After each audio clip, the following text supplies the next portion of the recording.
படிக்க தொடங்கிய காலத்திலேயே பாட்டு போட்டிகளில் கலந்து கொண்டு பரிசுகளை அள்ளியவர். 12ஆம் வயதிலேயே பி. சுசீலாவின் தீவிர ரசிகை. திருவிதாங்கூர் கொச்சி மாநிலத்தின் முதலமைச்சர் பாராவூர் டி.கே. நாராயணன் பிள்ளையின் பேத்தி.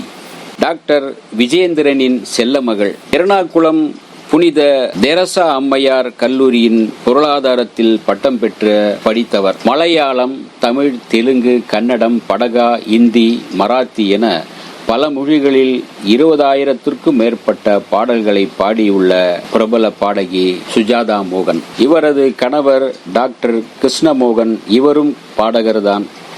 இவர்களின் ஒரே மகள் சுவேதா ஒரு பிரபல பாடகி என்பது நாடறிந்தது. ஏ.ஆர். ரஹ்மானின் இசையில் பாடிய புதிய முகம், ஜென்டில்மேன் படங்களுக்கான சிறந்த பின்னணி பாடகிக்காக தமிழ்நாடு அரசு விருதுகள், கேரள அரசு விருதுகள், நாள் சாதனையாளர் விருதுகள், திரைப்பட விமர்சகர் விருதுகள் 11, ஓஷியநெட் திரைப்பட விருதுகள், தென்னிந்திய சர்வதேச திரைப்பட விருதுகள், திருச்சி இசை விருது, சவுத் இந்தியாவின் வங்கியின் பெண் சாதனையாளர் விருது, மழவில் மனோரமா 2003, தென்னிந்தியாவின் கோல்டன் குரல் விருது, கலைமாமணி விருது என்று பல விருதுகளை, சிறந்த பின்னணி பாடகிக்கான விருதுகளை பெற்றவர் சுஜாதா மோகன். 1973 கவிக்குயில் படத்தின் மூலம் இளையராஜாவினால் தமிழ் சினிமாவிற்கு அறிமுகம் செய்யப்பட்டவர் பாடகி சுஜாதா. அந்த படத்தினை தொடர்ந்து சுஜாதா அவருடைய இசையில் அதிகம் பாடவில்லை. காரணம், படிக்க சென்று விட்டார். பொருளாதாரத்தில் பட்டம் பெற்றார் கல்லூரியில் படித்து. எனவே கல்லூரியில் படிக்க சென்றதால் அவர் படிப்பு காரணமாக பாடவில்லை சினிமாவில். பட்டப்படிப்பு முடிந்ததும் திருமணம் செய்து கொண்டார். எர்ணாகுளத்திலேயே வாழ்ந்து வந்தார். 1989 சென்னையில் நிரந்தரமாக குடியேறிய பிறகு மறுபடியும் இசைப்புயல் ஏ.ஆர். ரஹ்மானின் இசையில் ரோஜா படத்தில் புது வெள்ளை மழை பொழிகின்றது பாடலை பாடி இந்தியாவையே திரும்பி பார்க்க வைத்தார். சுஜாதாவின் வாழ்க்கை கதை என்ன பார்ப்போம் வாருங்கள். சுஜாதாவின் குடும்பமே இசை குடும்பம்தான். இருப்பினும் சினிமாவிற்கு யாருமே பாடுவதற்கு வந்ததில்லையாம். ஆனால் தனது 12வது வயதிலேயே பி. சுசீலாவின் தீவிர ரசிகையாகிவிட்ட சுஜாதா அப்போதே சினிமா பாடல்கள் மீது ஈர்க்கப்பட்டவர். முறைப்படி வாசுதேவன், கல்யாண சுந்தரம், பாலகிருஷ்ணன் போன்றோரிடம் கர்நாடக சங்கீத பாடத்தை பயின்று 1974 இருந்தே மேடை கச்சேரிகளில் பாடத் தொடங்கி இருக்கிறார். அதற்கு முன்பே பள்ளியில் படிக்கிற காலத்திலே ஏராளமான பரிசுகளை அள்ளி இருக்கிறார் சுஜாதா. சுஜாதாவின் இனிய குரலை பற்றி அறிந்த தனது கச்சேரிகளில் பாட அழைத்தார் ஜேசுதாஸ். பிறகு மலையாள சினிமாவில் பாடுவதற்கு அர்ஜுனன் என்ற இசையமைப்பாளரிடம் சுஜாதாவை அறிமுகம் செய்து வைத்தார் ஜேசுதாஸ். இப்படித்தான் தொடங்கியது சுஜாதாவின் சினிமா இசை பிரவேசம். அதன் பிறகுதான் சென்னைக்கு ஜேசுதாசுடன் இசை நிகழ்ச்சிக்காக வந்தபோது இளையராஜாவின் அறிமுகம் கிடைத்து கவிக்குயில், ஜானி உள்பட சில படங்களில் சென்னையில் இருந்த நேரத்தில் பாடினார். பின்னர் டாக்டர் மோகன் என்பவரை திருமணம் செய்து கொண்டதோடு அவருக்கும் தனது சொந்த ஊரான கேரளத்தில் உள்ள எர்ணாகுளம் அருகிலேயே வேலை இருந்ததால் மலையாளத்தில் மட்டும் பாடிக்கொண்டிருந்தார்.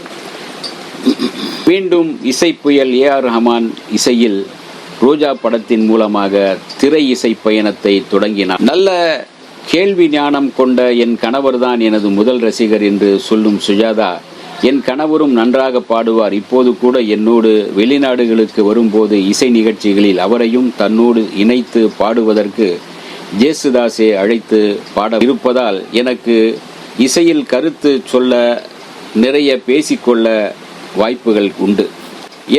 தன் தாயார் லட்சுமியை பற்றி சொல்லும்போது, என் வெற்றிக்கு பின்னால் நிற்கும் இன்னொருவர் தான் என் தாயார்.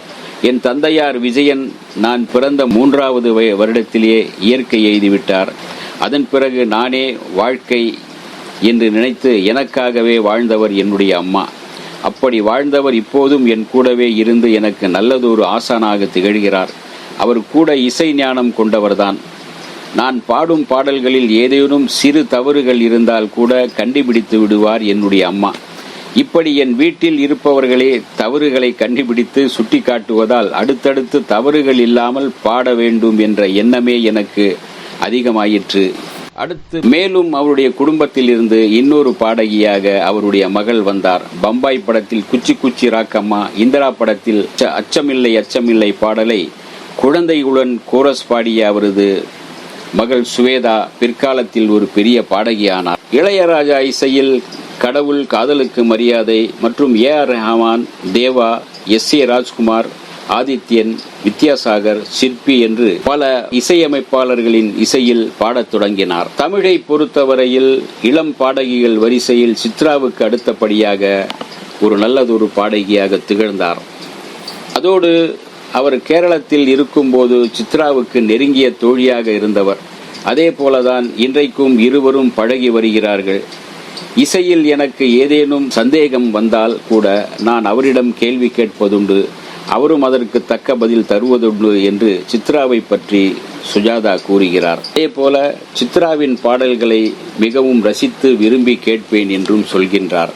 சரி, இசைக்குயில் சுஜாதா பாடிய பாடல்களில் அவருக்கு பிடித்த பாடல்கள் எது என்று கேட்கும்போது, ரோஜா படத்தில் இடம்பெற்ற புது வெள்ளை மழை, கிழக்கு சீமையிலே படத்தில் ஆத்தங்கரை மரமே, புதிய முகத்தில் நேற்று இல்லாத மாற்றம், அவ்வை சண்முகியில் காதலால் தவிக்கின்றேன், மின்சார கனவு படத்தில் பூ பூக்கும் ஓசை கேட்கத்தான் ஆசை, சூரிய வம்சத்தில் ரோசா பூ சின்ன ரோசா பூ, ரட்சகனில் சந்திரனை தொட்டது யார் போன்ற பாடல்கள் தனக்கு அதிகமாக பிடிக்கும் என்று சொல்கின்றார் சுஜாதா.